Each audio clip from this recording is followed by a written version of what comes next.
second thing I recommend is this: to create specific mentoring moments. To create specific mentoring moments. For example, yesterday I had the opportunity to sit with one of the greatest business leaders in our country.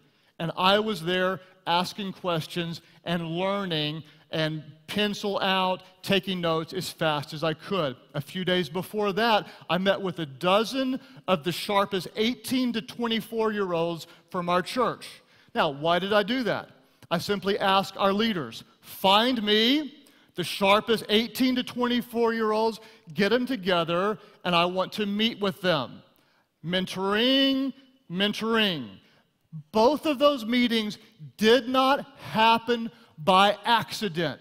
You have to plan for them. If you are not intentional, it will not happen. And it's one of the most important things you can do to develop strength in your organization. Now, those of you who are younger, I just tell you, man, ask someone older, will you mentor me?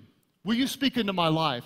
9 times out of 10, they've never been asked that before, and they're going to be flattered. And then you come and you ask questions like crazy. And here's what you don't want to try to do.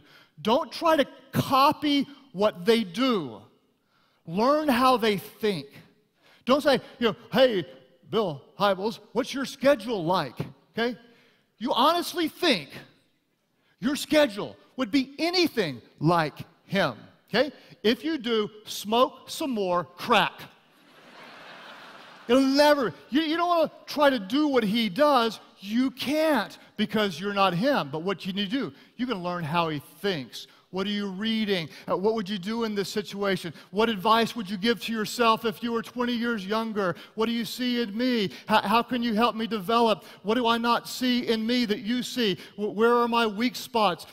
Where are my strengths? Where am I not giving myself enough credit? Where am I not working well within a team? How am I not interacting great as a leader? Ask questions and learn. Create specific mentoring moments.